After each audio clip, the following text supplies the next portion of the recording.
This nibble originally aired on RSBANDB Update, episode 871, The Malay Asylum. Enjoy. I've completed so many skill and kill tasks by killing abyssal demons. Did we get a Yak Track, Shane? Did we really get a Yak Track, or did we get free periodic shit?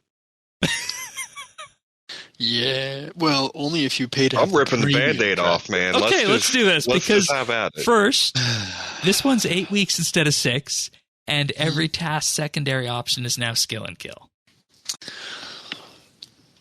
I'm going to be honest. I wish I had done the math based on the numbers we have so far to look at how much playtime you would have to do, how much skilling, how many hours of skilling you'd have to do to complete the whole thing. Because I like by the end, we'll be able to just do that math. Yeah, we don't have that currently for anything beyond 30. Yeah, my brain is doing, quick math on this, and it's like, it's looking like maybe it's going to end up being 100 to 120 hours to complete the track. So over 8 weeks, that's, how many hours a week is that playing? 15? Yeah. Easy. Please. So, done. It's not easy for everybody, but for many people that play RuneScape, I think 15 hours is, let's say, entirely doable.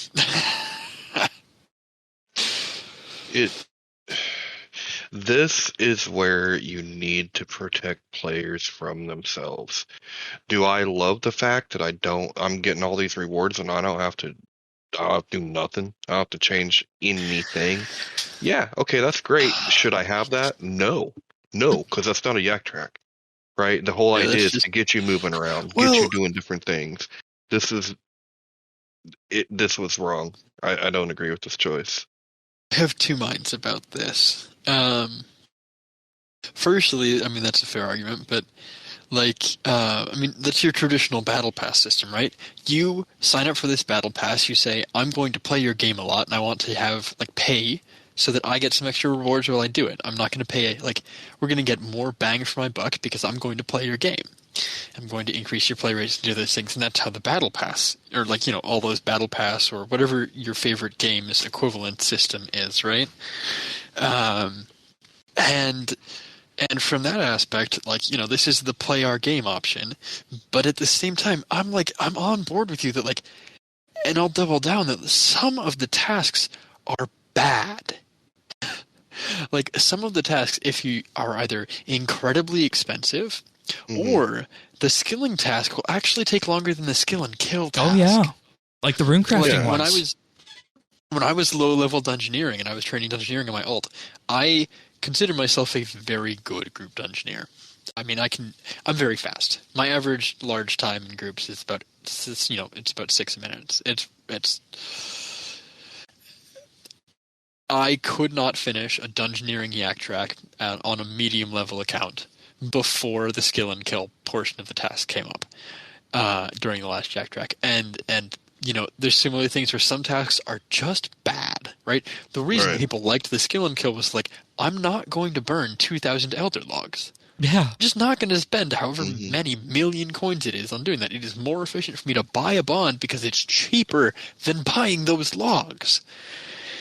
And some of those tasks are just you either you didn't design this well for high-level players, or you didn't design this well with the XP rates of low-level players for average play in mind. Yeah, maybe if I'm paying for floors or something, right, and I'm getting really fast floor times. I do have to say the Yak Track is more painful on a lower-level account. It is, and, even if it is more, you have more options, right? The highest tier of fire-making logs I could do was, maple. So, the fire-making tasks near the end were cheap, and that was fine. But when it becomes limiting because you've only got a couple options at the end, it becomes either very expensive or the time-consuming nature. The tasks aren't all designed with the gameplay in mind. With love to the team that designs these, you don't have as many players playtesting it. That's the only thing that I can guess from this. You don't have somebody who's playtested through it at a variety of account levels. Which, fair enough. That's 3 weeks of 40-hour work weeks for people to have somebody test this. I don't know if there's a better way to speed that up, whatever it is, but I understand. But, have somebody at least look through these and be hold on a second. Or, see, nobody at level 60 dungeoneering completed this dungeoneering task. Not a single person. I'm sure they could access those numbers. Oh yeah, they could. Right?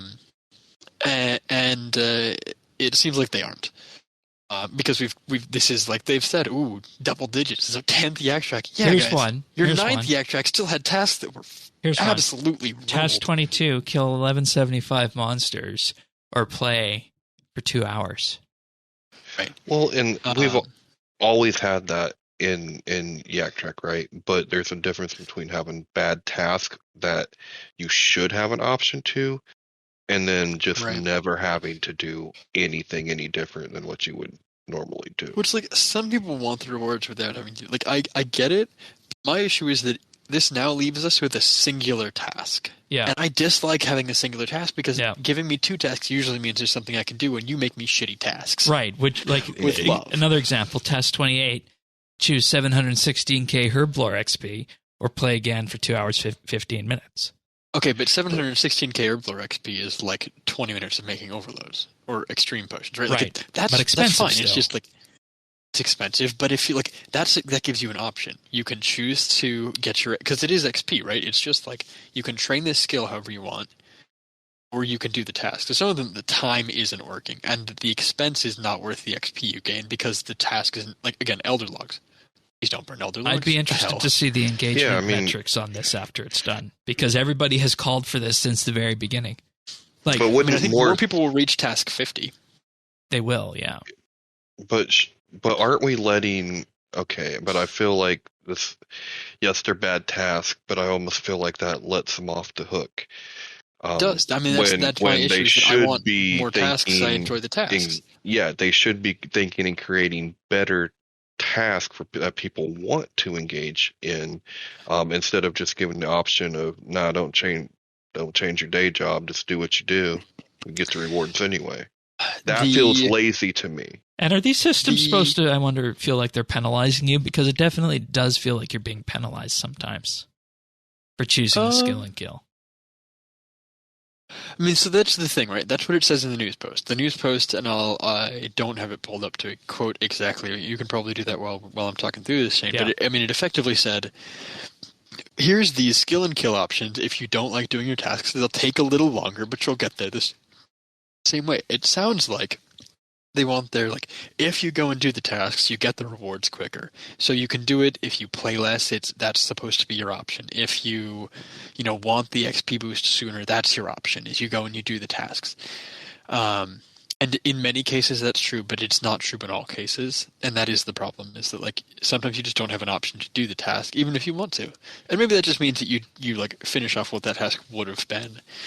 But that just makes it more of a, like, those what should I do bots on Discord. It's like, okay, you gave me a suggestion. I'm not going to listen to it because I don't want to actually go fishing. Yeah. That's true. It's like, this is the what should I do bot for RuneScape, except it just changes once every hour, rather than actually, like Tane is saying it, rather than actually enforcing you to go and do the task. It's not, I don't know. The time isn't even a penalty if you're doing what you're gonna do anyway.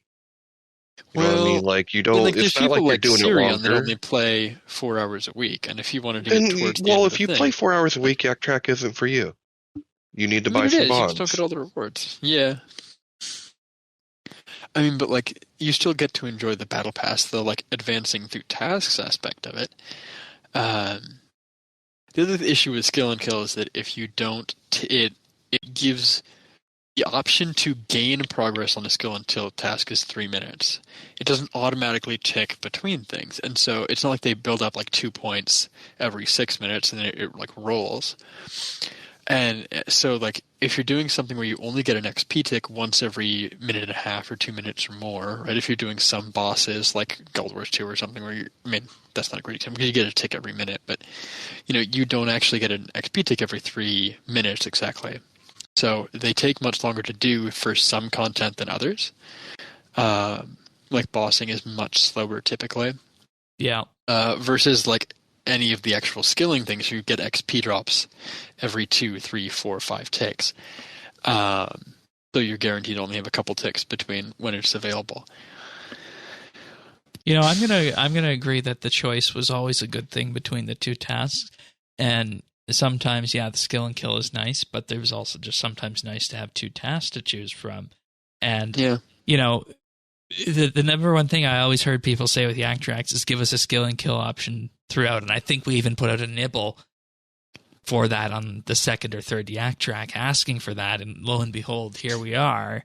We're talking about why it's not a good thing. And I think at the end of ourselves. And I think at the end of the day, there's arguments on both sides. Yeah. And it's going to come down to the engagement. You can find full episodes of RSBANDB Update right here on this YouTube channel. If you found this video useful or just enjoyed it, like and subscribe, or leave a comment.